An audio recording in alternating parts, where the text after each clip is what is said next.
¿Cómo estás? Yo estoy muy feliz de volver a hablar contigo en una nueva periodicidad. A partir de ahora, Punto de Encuentro no va a tener una periodicidad fija. Voy a entrevistar a aquellas personas interesantes con las que me divierto y con las que me apetece compartir contigo.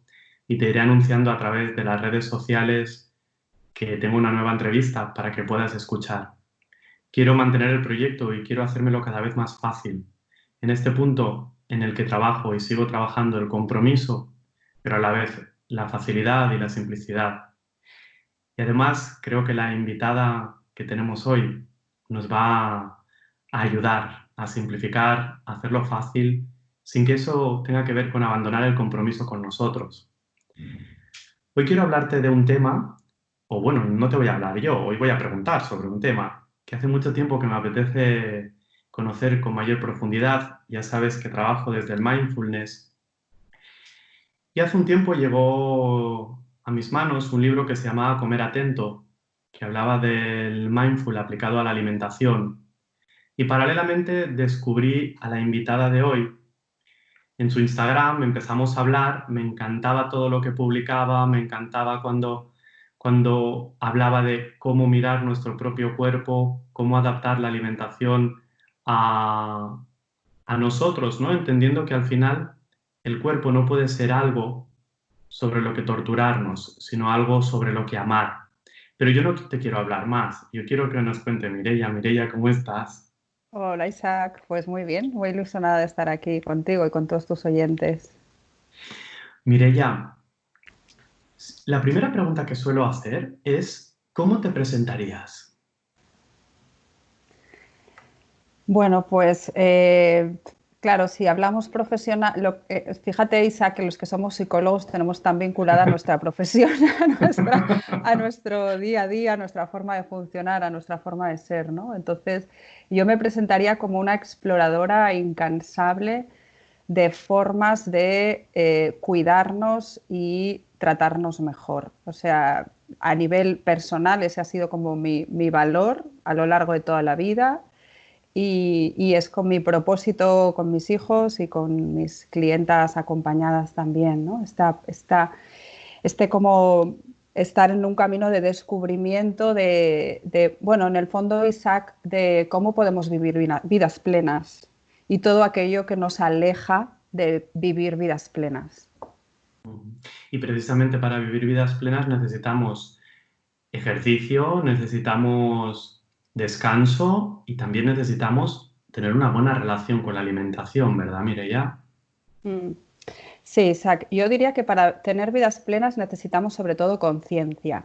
Sin Qué bonito. conciencia, sin conciencia, el autocuidado a todos los niveles es muy difícil. Y esto tú lo sabes que yo es una frase que se la oí decir a John Kabat-Zinn, que el cultivo del mindfulness conlleva la mejora del autocuidado, porque desde la conciencia, Isaac, es cuando podemos descubrir, ¿no? Es como empezar a mirar cómo nos estamos cuidando, cómo nos estamos tratando y de ahí empezar a hacer esas acciones, pues bueno, necesarias para poder sentirnos bien, para poder funcionar bien en nuestro día a día.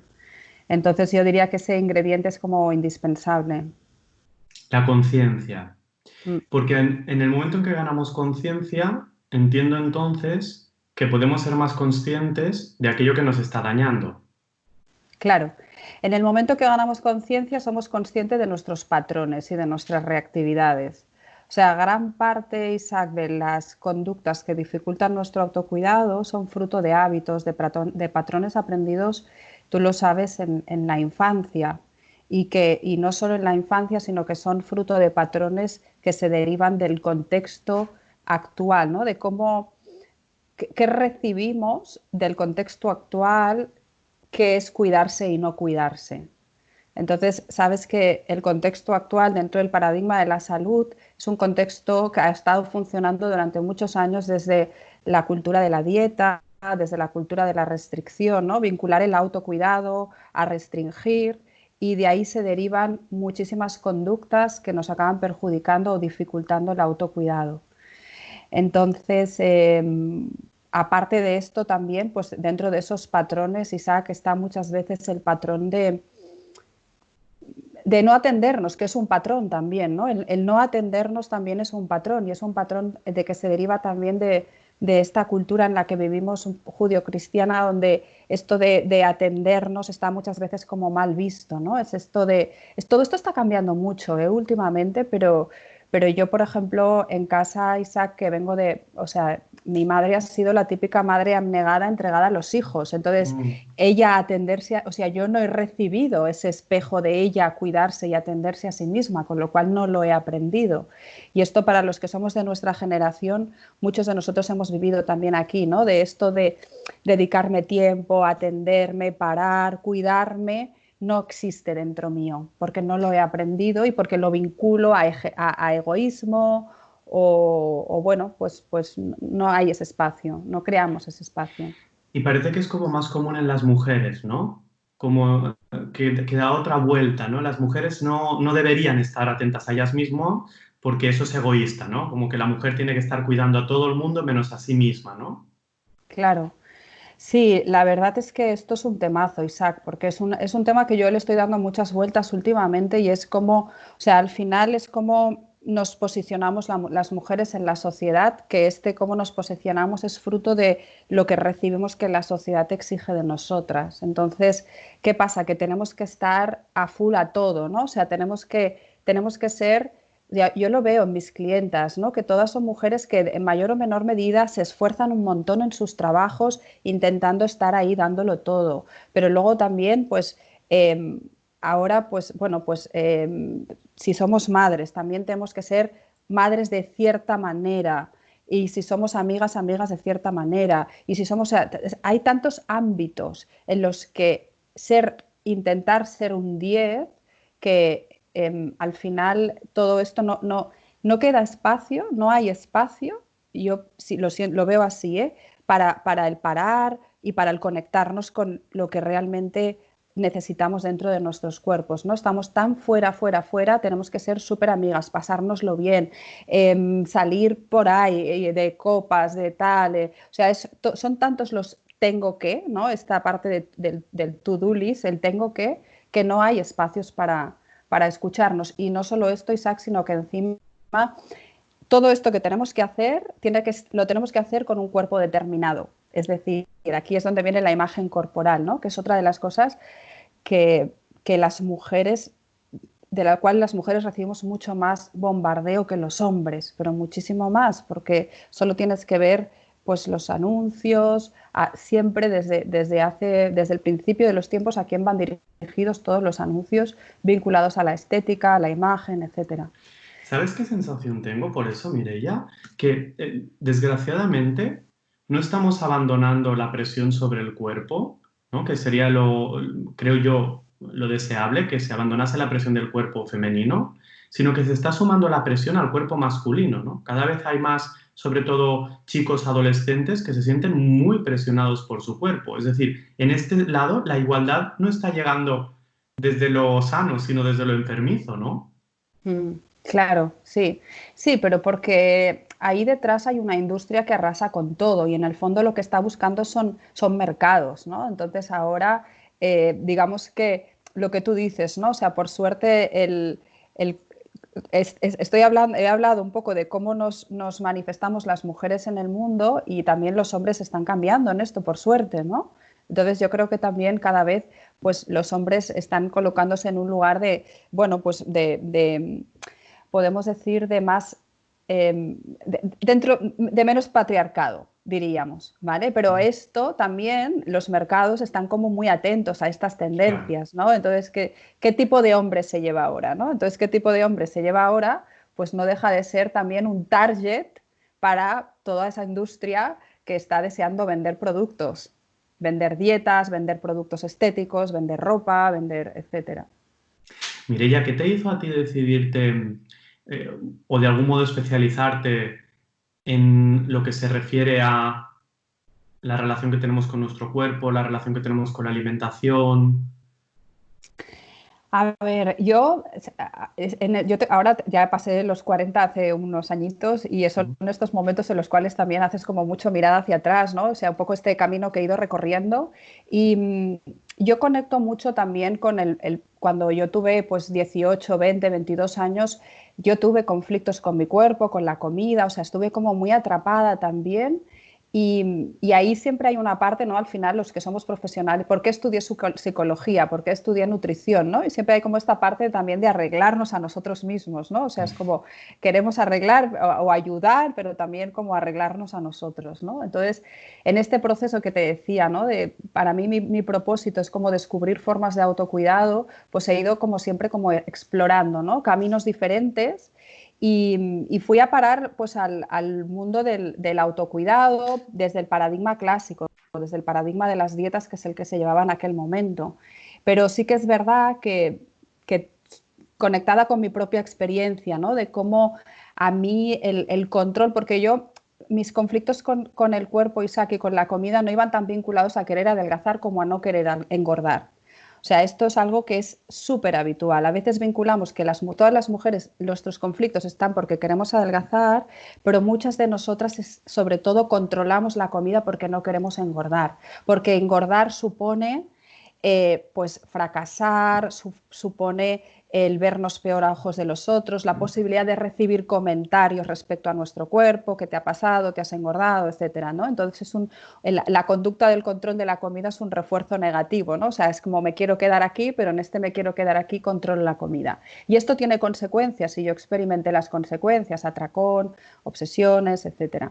Entonces, en este proceso de dietas yo conectaba con que me llevaba al lugar que yo había seguido sufriendo, ¿no? Que yo había sufrido. Y entonces me daba cuenta de que es que el camino no era por ahí. Y no sé cómo fui a parar, o sea, sí que como psicóloga, pues siempre, ¿no? Pues buscando un poco formas diferentes de acompañar. Fui a parar al mindfulness, pues no sé, recuerdo, creo que era en el año 2012 más o menos. Y, y entonces fui a parar al mindfulness y entonces la formación que hice había una parte de mindful eating que la hice y se me quedó muy corta, o sea, era como si yo presiento que por aquí iba el camino, pero se me había quedado como muy corta. Y entonces empecé a explorar, a investigar y justo en el 2013 Jen Chouten, que es la autora del libro Comer Sí. Atentos, vino a Bélgica a hacer una formación y entonces hice esa formación y para mí fue un antes y un después en mi práctica profesional y personal. Cuéntanos, me parece súper interesante. Cuéntanos, Mireia, ese antes y ese después. ¿Qué pasó en ese curso? ¿Qué Uy. descubriste? ¿Qué? Claro, también te tengo que decir que hay una parte que para mí este camino también es muy de propósito, porque yo en esa época en la cual experimenté los conflictos con la comida y con el cuerpo, los 18, 20, 22, empecé a meditar. O sea, yo empecé a coger libros de meditación vipassana, de budismo por mi cuenta, ¿eh? Y entonces empecé como a meditar porque sentía que, bueno, pues por ahí había un camino para mí. Pero es verdad que luego lo abandoné, ¿eh? O sea, luego tengo ahí los libros que me encanta releerlos, porque claro, ahora hace 25 años que yo leí esos libros. Y, pero bueno, la vida te lleva por lugares en los cuales ya te sientas mejor y no sé, es algo como que lo olvidé. Y al hacer esta formación con Jen Thousand, pues es verdad que tuve un proceso, ¿no? Ahí de conectar con eso que a mí también me había ayudado en su momento. Y fue como muy, bueno, para mí fue muy, muy bonito. A mí lo que más, o sea, yo lo que me llevo de lo que a mí me ha enseñado Jen Chouten y el Mindful Eating es sobre todo, Isaac, la importancia del cómo nos tratamos a nosotros. O sea, ya no es tanto el cómo, ya no es tanto el cómo se manifiesta mi conducta, que también, sino el empezar a tomar conciencia de cómo nos estamos relacionando con nosotros mismos. Crear ese espacio, ¿no? Para darnos cuenta de que qué espacio tiene en nuestra vida la autocrítica, la exigencia, el perfeccionismo, el logro, o sea, esta parte, ¿no? De exigirnos tener ciertos cuerpos, de exigirnos tener éxito profesional, de exigirnos ser madres X, y a dónde nos lleva todo esto, ¿no? A dónde nos conduce, que es a muchísimo sufrimiento y qué impacto tiene esto en nuestras vidas, porque gran parte de lo que llamamos comer emocional, Isaac, no es ni más ni menos que una válvula de escape a todo esto, ¿no? Es como, es una salida, es un refugio para soltar presión, es una evasión, es un lugar donde no tenemos que demostrar, o sea, cuando estamos ahí con la comida, es un momento en el cual no tenemos que demostrar nada a nadie. Mireia, ¿se puede decir, por lo tanto, que hay una relación entre cómo vivimos y cómo comemos? Por supuesto. Es que por eso cuando me has preguntado un poco, ¿no? El porqué del mindful eating es porque para mí la comida es una vía de entrada a todo el resto. O sea, me parece un lugar de entrada tan bonito para poder explorar el resto de áreas de nuestra vida. Y, y es, o sea, cómo al final la definición es esta, ¿no? Yo lo digo, cómo te relacionas con la comida tiene que ver con cómo te relacionas contigo misma y cómo te relacionas con la vida. Está todo súper vinculado. Entonces, este es el motivo, Isaac, por el cual, por más dietas que hagas, por más cosas que busques fuera, si tú no empiezas a mirar dentro todo esto, es el cómo me hablo, cómo me trato, cómo me exijo, todo esto, si no empiezas a mirar todo esto, siempre vas a estar ahí en esa rueda de hámster, siempre, siempre, siempre. No va a ser más que otra exigencia, la cual vas a sentir que vas a fallar, te vas a frustrar, culpabilidad, vas a seguir comiendo emocionalmente, otra dieta, y así se pasa a la gente la vida. De dieta en dieta, ¿no? Hay muchísima gente que va de dieta en dieta sin acabar de Mm, encontrar aquella dieta que le ayude, porque al final lo que tú estás diciendo es, no se trata de buscar aquella dieta que te ayude, sino se trata de buscar cómo puedes cuidarte y entonces no hará falta ninguna dieta, entiendo, ¿no? claro, claro. Se trata de mirar dentro tuyo y conectar con todas tus necesidades, es decir, la alimentación cubre la necesidad de nutrición del cuerpo, también la necesidad de placer del cuerpo, necesitamos experimentar placer a través de la comida, pero tenemos muchísimas otras necesidades que no estamos atendiendo. ¿Por qué no las estamos atendiendo? Pues justamente, Isaac, porque somos esclavos de todos estos patrones del hacer, del logro, de la exigencia, del no merecer cuidado. Entonces todo eso queda como anulado y al final la comida es como lo que va cubriendo todo eso, ¿no? Es como la muleta que nos sirve para ir cubriendo todo eso otro que tenemos que atender y que escuchar. Mire, ya voy a contarte una anécdota de lo que me pasó a mí con la comida. Yo me leí el libro de Mindful Eating hace como un par de años. Yo ya meditaba, bueno, hacía mindfulness. Me gusta llamarle más mindfulness porque en ese momento lo que hacía era poner atención a la respiración sin la parte más espiritual o filosófica de la meditación, que sí que en otros momentos de mi vida me ha pasado como a ti. Sobre los 18 o 20 años estuve investigando y practicando, luego aparece la carrera, la ciencia, parece como que me olvido de eso y luego volví, ¿no? Pues hace un par de años leí ese libro y tomé conciencia de cómo, por ejemplo, cuando alguien trae una bandeja de croissants de chocolate a la oficina, en vez de estar pendiente del croissant de chocolate que me estaba comiendo en ese momento, estaba pendiente de si me iban a quedar cuando, cuando quisiese repetir. De modo que comía el croissant de chocolate rápido para luego tener espacio para poder comer otro croissant de chocolate, porque además la gente lo comía muy rápido y no sabía si me iba a quedar un segundo o no. Y cuando tomé conciencia de eso fue para mí como muy chocante de, es que a lo mejor solo tienes suficiente con uno, ¿no? Mm, Y entonces me adelgacé de una forma como, sin querer yo adelgazar, ¿no? Pero era como, bueno, me como el croissant de chocolate, saboreo el croissant de chocolate, estoy con mi croissant de chocolate y tengo suficiente. Porque además el placer no está en el tragar, sino en el masticar y en que esté en la boca. Sin embargo, parece como que algo nos lleva a tragar, ¿no? Pero siempre digo, ¿no? Cuando tragas el placer se ha acabado, si el placer está en saborear, claro, ¿no? Y para mí eso fue como, ostras, estoy más pendiente del bocado que vendrá que del bocado que hay. claro. Pero esto lo explica Isaac, el de dónde venimos. O sea, al final nuestros genes son los genes de un hombre primitivo que para poder sobrevivir hemos necesitado este pensamiento de aprovecha, ¿no? Esa mente de escasez, ¿no? Porque realmente era un contexto cuando todavía no se había desarrollado la agricultura y la ramadería. Esos pensamientos nos ayudaban a sobrevivir, ¿no? Entonces, cuando encontrábamos fuentes de nutrición, eh, digamos que aparecían esos pensamientos de aprovecha, aprovecha, aprovecha, ¿vale? Claro, ¿qué pasa? Que nuestro contexto social es un contexto que está activando ese cerebro primitivo.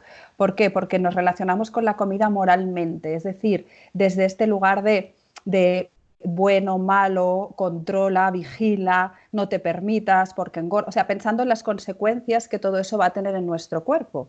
Entonces, toda esta forma de relacionarnos con la comida activa o sea, en cierta manera nos relacionamos desde el control y desde la restricción, lo cual estamos haciendo es que cuando tenemos estas fuentes delante activan nuestros pensamientos de cerebro primitivo, ¿no? Como, o sea, esto que tú experimentaste, lo experimentaste porque probablemente en algún lugar en tu mente en aquel momento había algo que decía no deberías comer croissants o esto no es sano o esto no es correcto. Entonces, ya que están aquí delante, esto es muy habitual, ¿eh? Es como aprovecha, Claro. independientemente de si ya tengo suficiente, de si no, es como el aprovecha y cuanto más mejor, ¿vale? Y ya, Claro, y además hay escasez porque yo no compro de estas cosas. claro, claro, exacto. Entonces, porque la culpa que hubiese sentido comprando de estas cosas me lleva, bueno, pero si me lo ofrecen y me lo dan, pues venga, come Claro, todos los que puedas, que te vas a quedar sin ya,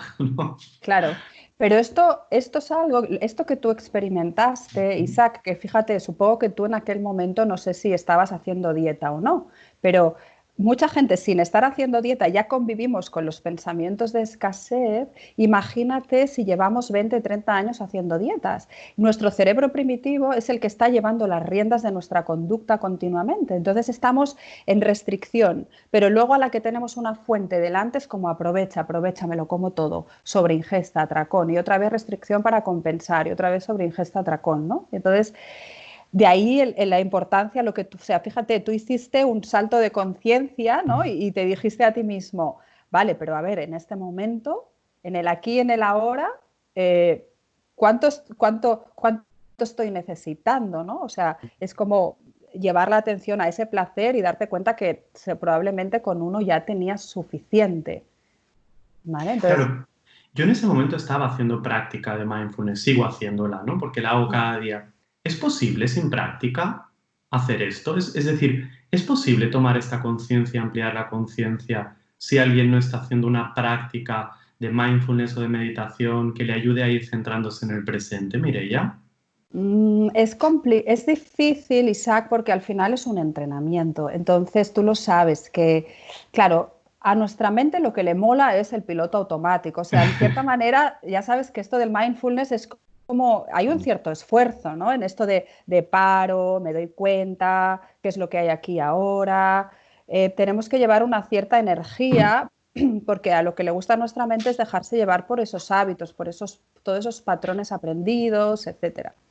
Claro, esto tiene mucho sentido, Isaac, porque si nos vamos, o sea, es que yo siempre digo, entender de dónde venimos lo explica prácticamente todo. Entonces, ¿qué pasa? Que cuando nosotros éramos mujeres y hombres primitivos, habían tan pocos estímulos externos, o sea, al final nuestra vida que era cazar, recolectar, buscar una cueva, protegernos del frío, pero no había muchos más, digamos, aprendizajes, ¿no? Entonces no habían tantos automatismos en la mente, tantos patrones, tantos mensajes, ¿no? Como hoy en día es que ya solo ya nacemos y vamos creciendo, pum, venga, ¿no? Es como mensajes, patrones, experiencias que van moldeando nuestra forma de funcionar. Entonces, ay, ahora me he perdido, me he ido y me he perdido. Nos estabas explicando que entender de dónde venimos lo explica Sí, básicamente todo. claro, entonces, exacto. Entonces, ¿qué pasa? Que para aquel hombre primitivo, el equilibrio entre el modo ser y modo hacer era muy fácil. O sea, porque aparte de buscar la cueva, de buscar comida, el resto era modo ser. O sea, no tenían mucho Ujú. más que hacer. Como los leones ahora, Exacto. que están Sí, por sí, la sí. sabana tranquilos. Claro, entonces, ¿qué pasa? Que hoy, o sea, sobre todo a lo largo del siglo XX y XXI, todo esto se ha desequilibrado muchísimo. Y es el modo hacer ocupa casi todo nuestro día a día y hay muy pocos espacios para el modo ser. Entonces, la mente se acostumbra al modo hacer, es un hábito. El modo hacer es un hábito. Entonces, tenemos que entrenar el volver al modo ser. Y esto no nos lo regalan. Yo siempre les digo a todas mis clientas, nadie nos va a regalar la conciencia plena, no va a venir no nos vamos a caer en un pozo, el pozo de la conciencia, y vamos a salir de allí y venga, no, o sea, o la piscina, no, o sea, se tiene que practicar desde un lugar de que no sea un esfuerzo, unos deberes, pero la práctica, y tú lo experimentaste, ¿no? Es la que nos va a capacitar para que luego en nuestro día a día pues estemos más capacitados, valga la redundancia, para responder en vez de reaccionar.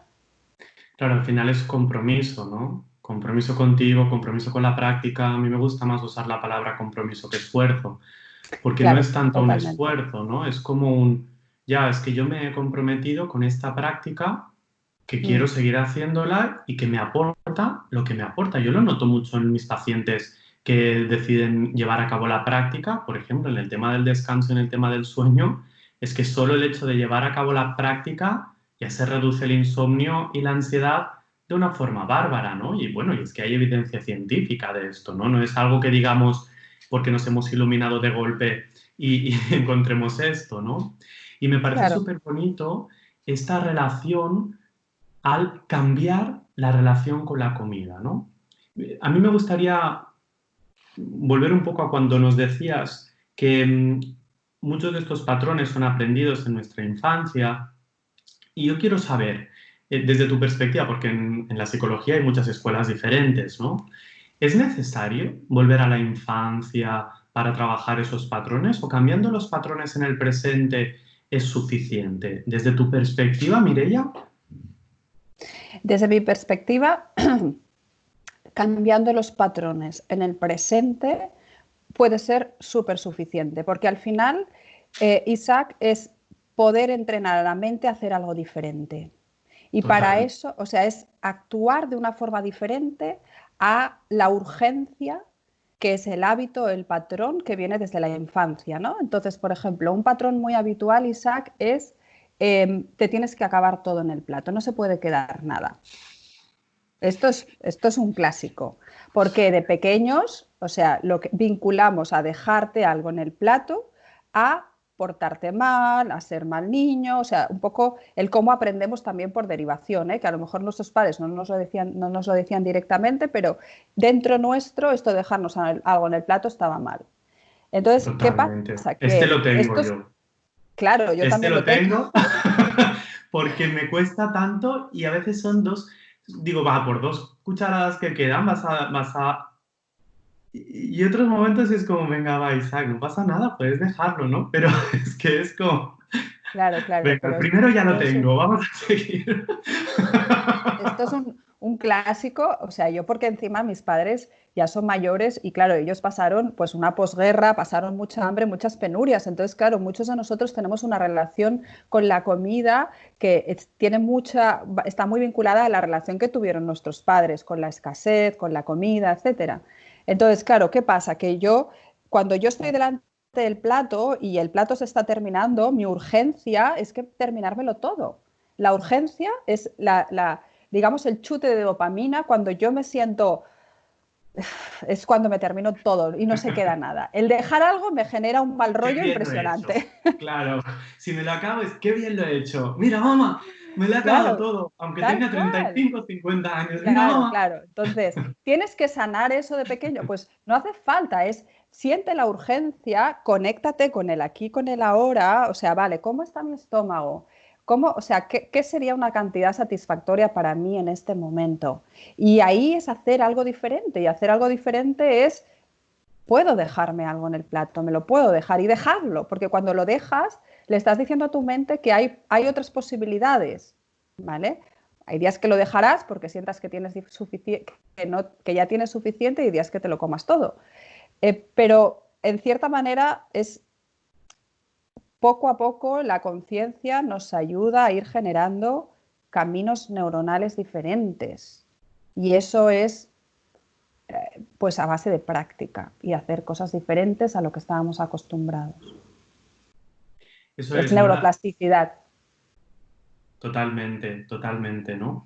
Es como que hay ocasiones en que la gente parece también, hay algunas personas, ¿no? No me gusta hablar de la gente en general, pero algunas personas se ubican como es que yo no sé y no sé, como si el saber o no saber fuese estático, ¿no?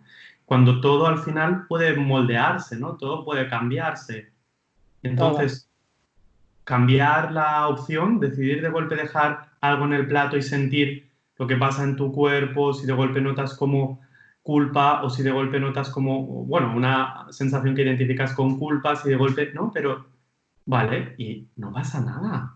Mm. Yo algo que les digo mucho a mis pacientes es prueba a ver qué pasa Ujú. y luego me lo cuentas, ¿no? Es como vamos a experimentar sobre lo que está pasando.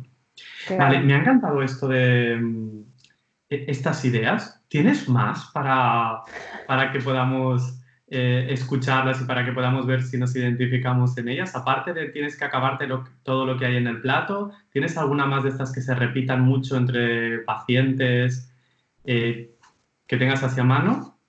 A ver, un poco lo que más suele gobernar nuestra conducta a la hora de comer es, por un lado, el comer porque toca, es decir, el como son las 8 tocas, son las 12 tocas, son las 2 toca. Entonces, hay una parte en la cual es verdad, Isa, que vivimos con unos horarios y está bien, ¿no? No podemos aquí en libre albedrío, pero como ir poniendo, llevando conciencia dentro del cuerpo a ver si realmente ahí estamos teniendo hambre o no, ¿no? O sea, es como la diferencia de funcionar desde la mente, que es el hábito, el toca, a funcionar desde el cuerpo. Entonces, claro, hay muchos patrones que nos pueden llevar a comer sin tener hambre, como por ejemplo toda la parte de lo merezco, ¿no? O sea, hay mucha vinculación o sea, la comida es una fuente de gratificación y, y como que nuestro día a día, esto que hablábamos, ¿no? Del modo hacer, el logro, pesa tanto, al final la comida es esa fuente de gratificación. Entonces, esa segregación de dopamina, digamos que nos envía mensajes como lo merezco, por una vez no pasa nada, mañana ya me portaré bien, porque lo que está buscando la mente es que te comas eso para sentirte mejor, ¿vale? Esto también es como el lo merezco es un gran clásico, ¿Qué ¿vale? haces frente a esto, Mireia, cuando aparece pues hoy he trabajado mucho, porque además hay una relación directa, ¿no? Si tú tienes un aumento de adrenalina y de cortisol porque estás estresado, porque has trabajado mucho, una comida grasienta te producirá un aumento de oxitocina que te generará bienestar, ¿no? A pesar de que hay otras formas de conseguir oxitocina. Pero cuando alguien entra en mira, hoy llevo todo el día trabajando, me pido una pizza y que me la lleven a casa porque me lo merezco además, ¿no? No es ni tan siquiera un no quiero cocinar, sino es que quiero algo grasiento, o que quiero algo... ¿Qué se Claro. puede hacer frente a esto, Mireia? A ver, es muy difícil trabajar todo esto, Isaac, sin haber trabajado previamente valores. Es decir, tú sabes que, o sea, la mindfulness, la conciencia plena, sin un contexto de valores no tiene sentido. Entonces, los valores es como el conectar con nuestro autocuidado, ¿no? Con el qué tipo de vida, o sea, qué tipo de persona queremos ser nosotros respecto a nuestro autocuidado. Porque el valor es como la brújula, ¿no? O sea, al final mindfulness, Isaac, nos ayuda como a parar y a crear espacios para conectar con nuestra intencionalidad, ¿no? El para qué, ¿no? ¿Para qué voy a hacer esta acción? Entonces, este para qué, si no está enraizado en un valor, eh, somos esclavos del placer, ¿no? O sea, ahí nos dejamos llevar, pues quiero algo grasiento, me lo como, quiero algo gratificante, me lo como, o sea, ¿por qué no, no? ¿Por qué no? Si yo no tengo algo un poco más arriba en la jerarquía de mi funcionamiento, que es el cómo me quiero cuidar. Esto es clave, ¿no? Es el aprender a estar conectados con nuestro valor. Entonces, es perfectamente normal que busquemos esa gratificación. Y es muy importante, Isaac, relacionarnos con esas urgencias y esas necesidades desde el lugar de no juicio. Es decir, es normal que la mente busque esto, ¿vale?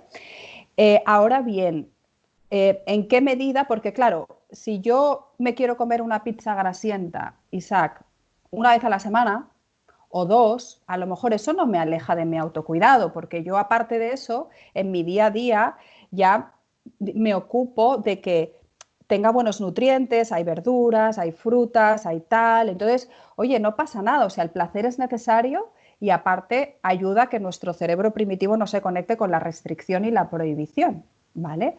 Ahora bien, si yo me doy cuenta que cada día estoy persiguiendo eso, entonces si yo tengo este sentir de que me quiero cuidar, me puedo dar cuenta que eso no me acerca a mi autocuidado, que más bien me aleja. Entonces ahí es donde aprendemos a autorregularnos. O sea, es muy importante, la base de la alimentación consciente, Isaac, es que no hay un camino correcto o incorrecto, es continua autorregulación. Es decir, no hay cómete una pizza, cómete cinco, no, cada semana será diferente y Claro. habrán semanas que a lo mejor, oye, me coma 3 y no pasa nada, porque, oye, pues sí, es verdad, he tenido una semana complicada, pero si lo hago desde, o sea, lo importante es quién lleva las riendas, ¿no?, de nuestra vida, porque yo puedo decidir, Isaac, que, oye, esta semana ha sido muy dura, tal, pues oye, me voy a comer 3 pizzas, pero lo hago desde un lugar de yo decido Ujú. a soy esclava de la perseguir el placer y dejarme llevar por eso.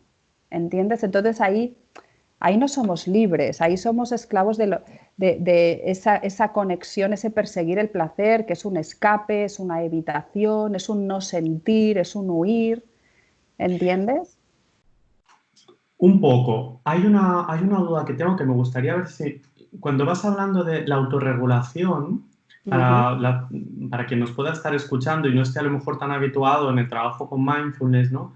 ¿Cuál es la diferencia? Porque a oídos de alguien que ha trabajado poco desde el mindfulness puede encontrarse como, pero no es restricción, autorregulación, es decir, no es Claro. prohibición. Mm. Comerme luego 3 pizzas una semana no es un atracón de pizzas y la semana siguiente yo me autorregulo diciendo, como la semana pasada comiste 3 pizzas, esta semana no vas a comer ninguna. Y entonces aparece la restricción y ese tono de voz, ¿no?, que he usado. Claro. A ver, la autorregulación em, pasa por conciencia corporal, es decir, o sea, pasa por escucha de necesidades.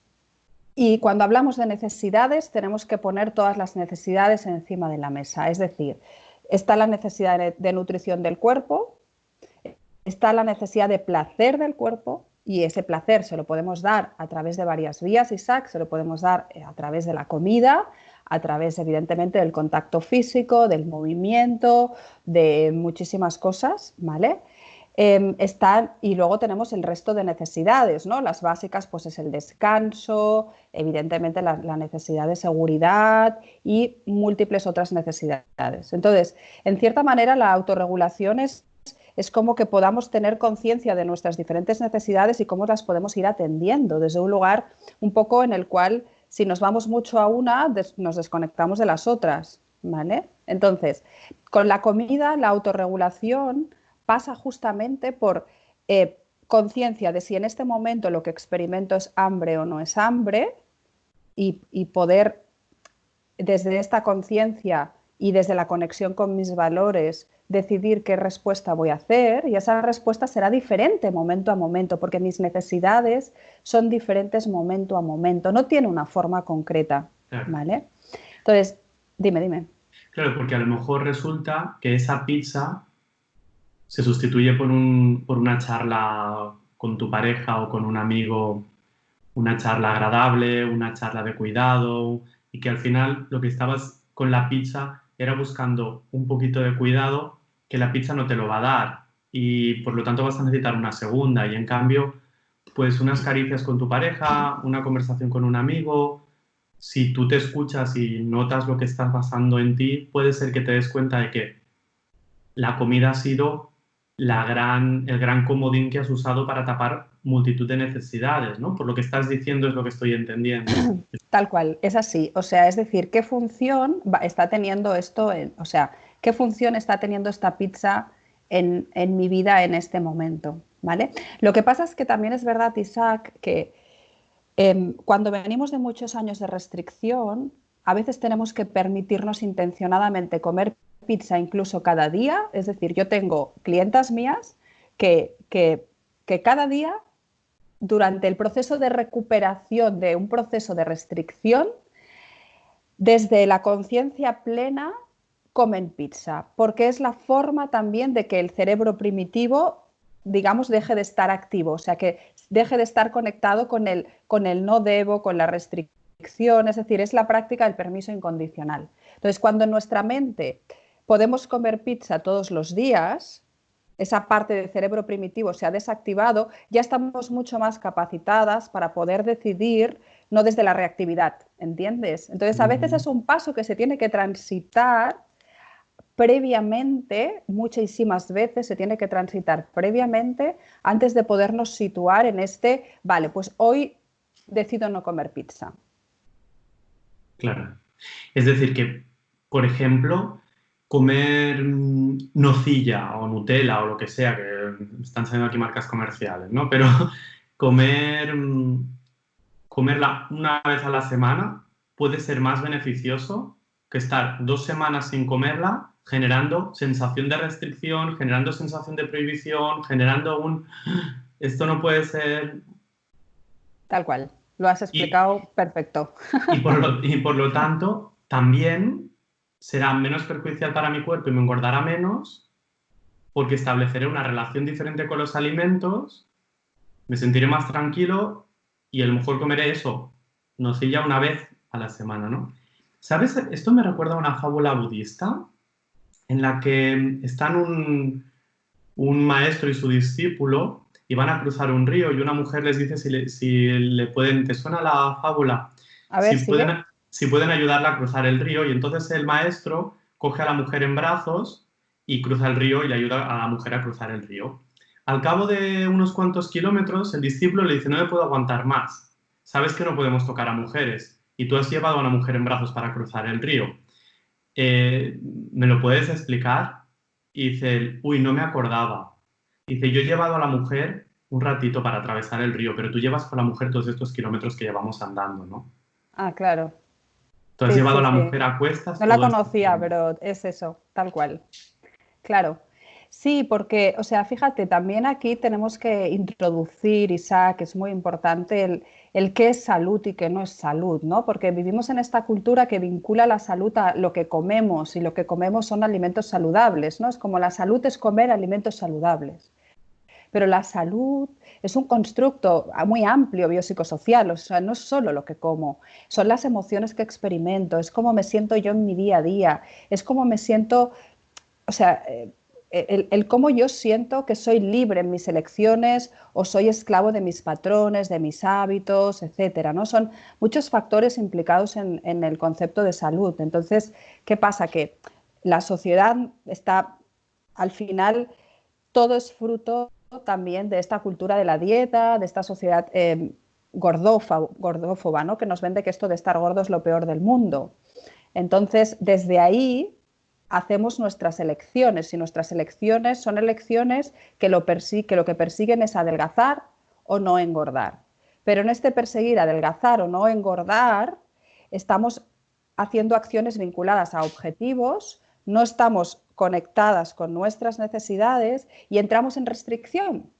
Y la restricción lo que lleva es a más pensamientos de por comida, o sea, todos esos alimentos que en nuestra mente nos decimos no deberías comerlos porque engordan, como me los estoy prohibiendo, no paro de pensar en ellos, ¿no? Es Claro. esta metáfora, tú la conocerás, Isaac, ¿no? De en los próximos 5 minutos no pienses en un elefante Sí. azul, ¿no? Entonces, ¿qué pasa? Pues que no paro de pensar. Cada vez que yo me digo, no pienses en un elefante azul, estoy pensando en un elefante azul. Claro.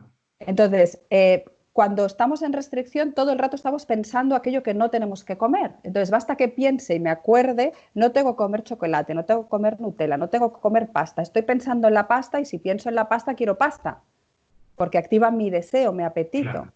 Entonces, cuando en nuestra mente todas las opciones están disponibles, todas las opciones, no hay alimentos buenos, no hay alimentos malos, no hay alimentos correctos ni incorrectos, esto es la base de la alimentación consciente, cuando dejamos de tener una relación moral con la alimentación, es cuando podemos hacer elecciones conscientes, es cuando damos un salto y podemos conectarnos con nuestras verdaderas necesidades. Si no, eso es lo que estará siempre dirigiendo la conducta, el aprovecha, última oportunidad, mañana ya te portarás bien, etcétera.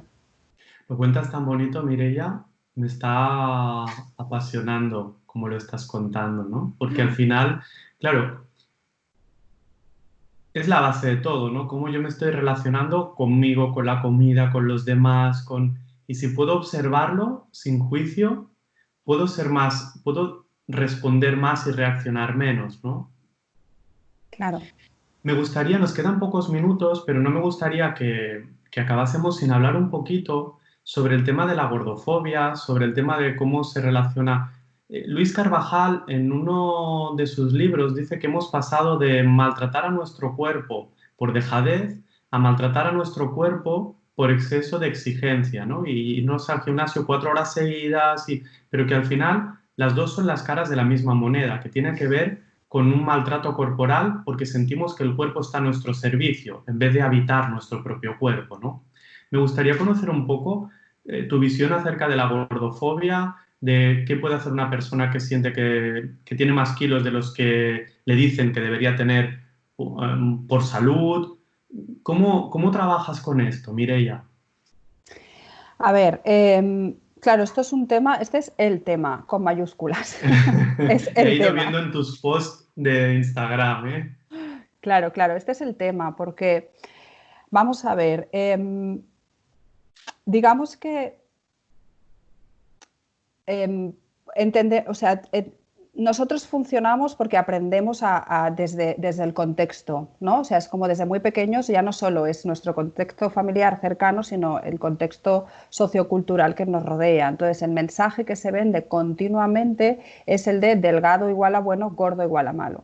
Entonces, es un paradigma que ha reinado en el mundo de la salud desde, sobre todo desde los años 60, 70, que es cuando se empezó a instaurar esta parte de cuidarse es igual a adelgazar.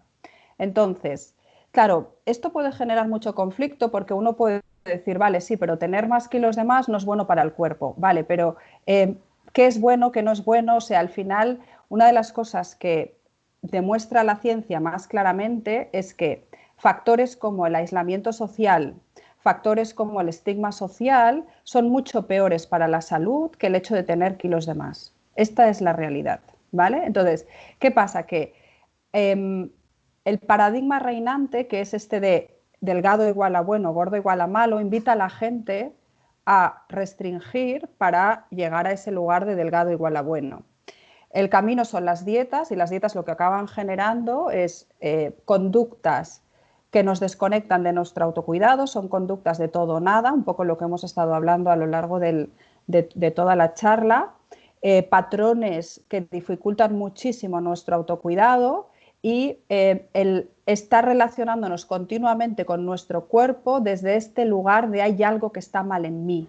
Y este hay algo que está mal en mí está activando continuamente la emoción de la culpa y la vergüenza, que son emociones que tú sabes que las experimentamos como desagradables, activan nuestro sistema de amenaza, segregación de cortisol, adrenalina, y todo esto tiene un impacto continuo en nuestra salud, ¿vale? Entonces, lo que hay sobre la mesa es esto, es decir, la salud, lo que te decía antes, o sea, la salud no es solo peso, puede ser un factor, pero hay muchísimos otros. Lo que demuestra la ciencia es que enfocarnos en el peso nos invalida para cuidarnos. O sea, lo que hacemos en aras de cuidarnos nos invalida para el autocuidado, porque acaba generando conductas fruto de la indefensión aprendida, es decir, ¿no? O sea, todas las veces que yo he intentado cuidarme a través de las dietas he fallado.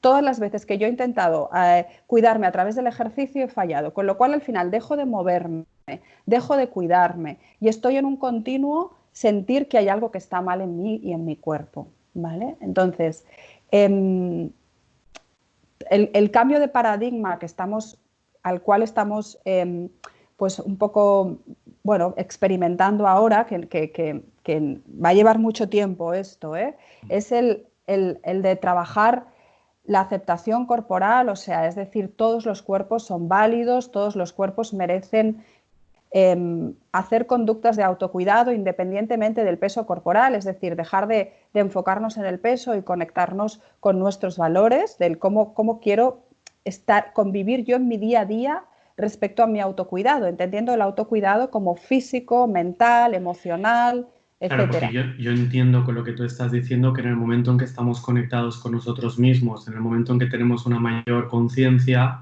los alimentos que comeremos o la cantidad de ingesta que tendremos es aquella que nuestro cuerpo nos está pidiendo y está necesitando y que por lo tanto en ese tipo de ingesta es difícil que haya una sobreingesta. Lo que habrá, por lo tanto, es que hay cuerpos que acumulan más grasa en diferentes espacios de su cuerpo y etcétera, pero que si uno come lo que su cuerpo le está pidiendo, el cuerpo es suficientemente sabio como para autorregularse en los alimentos que consume. De modo que si hay kilos de más, esos kilos van a desaparecer cuando uno come a conciencia, ¿no?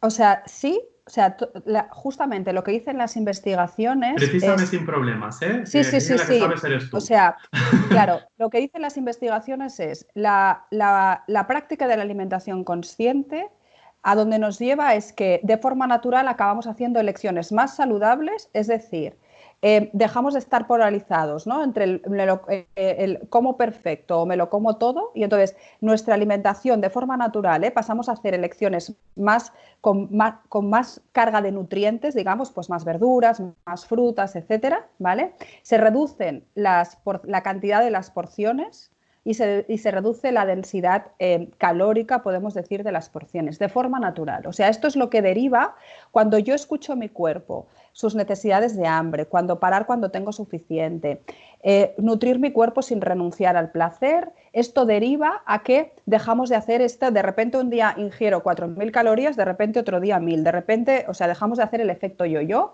y el peso se estabiliza.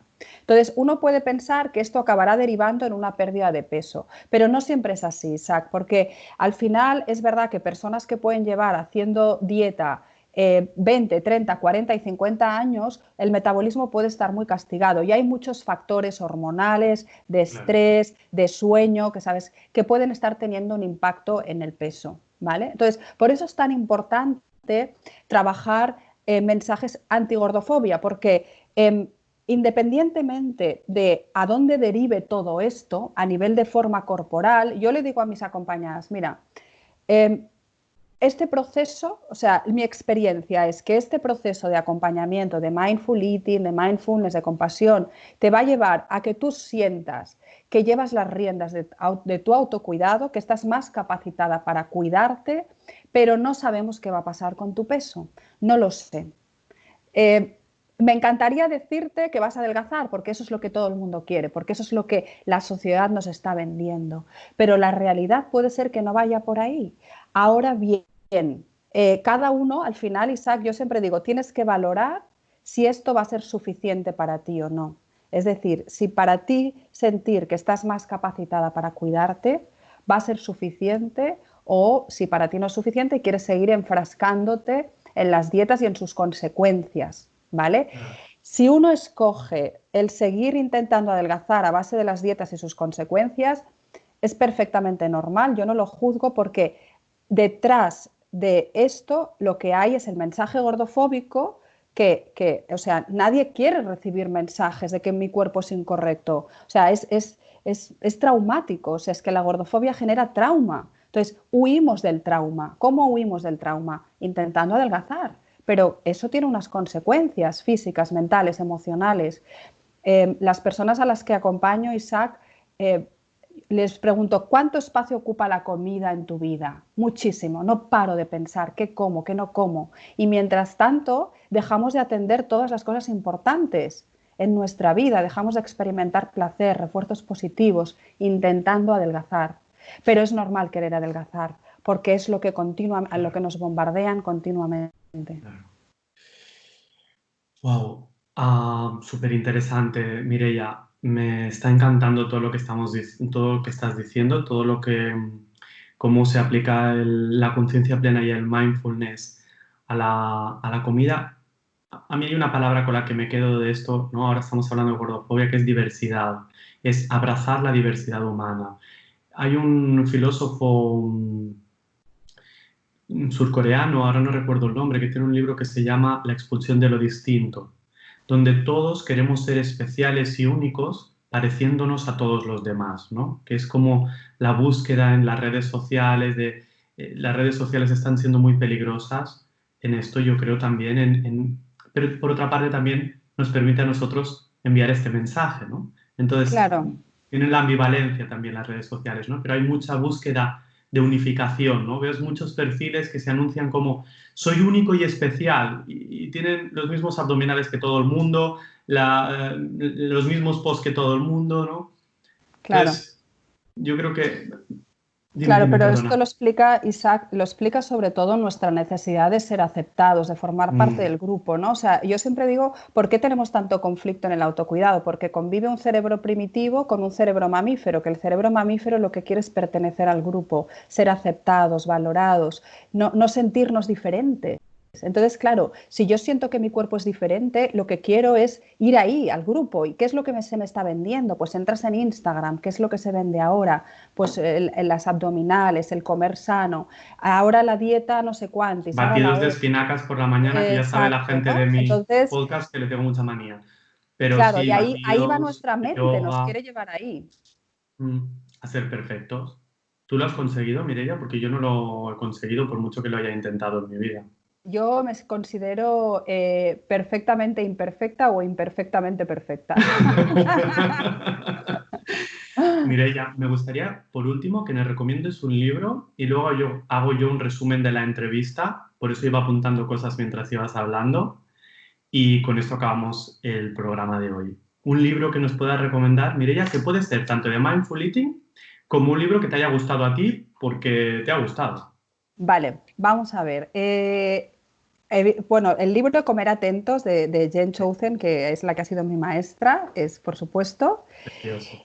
Y luego, a mí un libro que es como lo tengo siempre ahí, lo releo siempre que yo me siento perdida, Isaac, es un libro, o sea, a mí me llegó mucho, fui a parar a él en un momento de mi vida de mucho cambio y es un libro que me ayuda a entender muchísimas cosas. Se llama Las 5 invitaciones, no sé si lo conoces, No, es Ostaseski es el apellido, ahora no me acuerdo el nombre. Es un libro, él es monje zen, pero ha estado acompañando en el tránsito de morir a muchísimas personas, entonces son sus experiencias, wow. o sea, lo que ha aprendido él de la muerte, que nos sirve para la vida. Entonces es un libro que trabaja aceptación, trabaja perdón, trabaja gratitud, o sea, explica todo esto, la aceptación, perdón, gratitud. Y bueno, no sé, es que es un libro que para mí es pura sabiduría. Las 5 invitaciones, si lo Las cinco ponemos en Google lo invitaciones, sí. encontraremos. Sí, Voy a hacer un resumen de la entrevista y vale. luego nos dices tu página web porque creo que tienes los cursos para poder hacer también online de Mindful Eating y visitas tanto físico como online para quien nos esté escuchando. Frases que has dicho. Si tienes que matizar alguna, la matizas porque he tenido que hacerlas más cortas. Para tener vida plena necesitamos conciencia. Muchos de nuestros hábitos son aprendidos en nuestra infancia. No atendernos es un patrón en la cultura judeocristiana porque parece que atenderse esté mal. Tenemos un montón, tengo que, y además con un cuerpo determinado. Mi propósito es descubrir formas de autocuidado. A veces los conflictos no son por querer adelgazar, sino por no querer engordar. El camino no era hacia las dietas. La exigencia nos lleva al sufrimiento. Nos relacionamos con la comida moralmente. Entender de dónde venimos lo explica básicamente todo. Cuando hay escasez, es fácil caer en el atracón y de nuevo en las restricciones. Cuando dejas en tu plato comida, le estás diciendo a tu mente que hay otras opciones. Relacionarnos con lo que nos decimos sobre la comida sin juicio. Los valores son nuestra brújula. Lo importante es quien lleva las riendas de mi vida. La autorregulación pasa por la escucha corporal. Recuperarnos de un proceso de restricción comiendo habitualmente lo prohibido para eliminar la reactividad. Vivimos en una sociedad gordófoba. El paradigma delgado igual a bueno y gordo igual a malo nos conduce a las dietas que dificultan el autocuidado. Y ya ves que he sacado un montón de jugo, ¿eh? Y la práctica de la comida consciente nos lleva a hacer elecciones más saludables de forma natural. Me ha encantado. Pues lo has dicho todo tú. ¿Ah, sí? Vale. Todo es tuyo, así que ha sido un placer, me ha encantado, me he divertido, he aprendido un montón, la verdad es que he aprendido un montón sobre comida y sobre cómo aplicar la conciencia plena en la comida que me ha incluso ayudado a ya otros aspectos del descanso y del sueño en los que yo lo aplico. Escuchándote a ti, he oído nuevos matices por los que moverme que ya me apetece empezar a investigar. Vale, muy Mireia, bien. ¿dónde te puede encontrar quien nos está escuchando? ¿Tienes tu Instagram que es? Es Mireia Hurtado, guión bajo, mindful, guión bajo, eating. Mireia Hurtado todo junto guión bajo, espera, lo estoy mirando, porque ahora no estoy segura que sea así. De todos modos, si pones Mireia Hurtado, Mireia Mindful, Hurtado, sí, guión bajo mindful, guión bajo eating. Y luego en mi página web, que es www.mireiahurtado.es. Y entonces ahí encontrarán mi blog, donde, bueno, pues ya llevo muchos años escribiendo artículos desde el 2015 sobre autocuidado, mindful eating, compasión, que es otra de mis pasiones, sé que la tuya también, Isaac. sí, un día hablaremos de eso. Un día hablamos de compasión. Sí. Y sobre alimentación consciente, etcétera. Y ahí encuentran pues todas las cosas que hago, las formaciones, los cursos y las sesiones individuales. Pues Mireia, yo creo que no se me ocurre otro adjetivo mejor para la conversación, que ha sido una delicia. Pues me alegro mucho, para mí también, la verdad, charlar contigo, Isaac, me ha encantado porque ha fluido muchísimo y bueno, pues cuando estamos sincronizados ahí las cosas son muy chulas. Así que Qué, gracias. qué bonito, un placer inmenso. Muchas gracias. Nos vemos en el próximo punto de encuentro.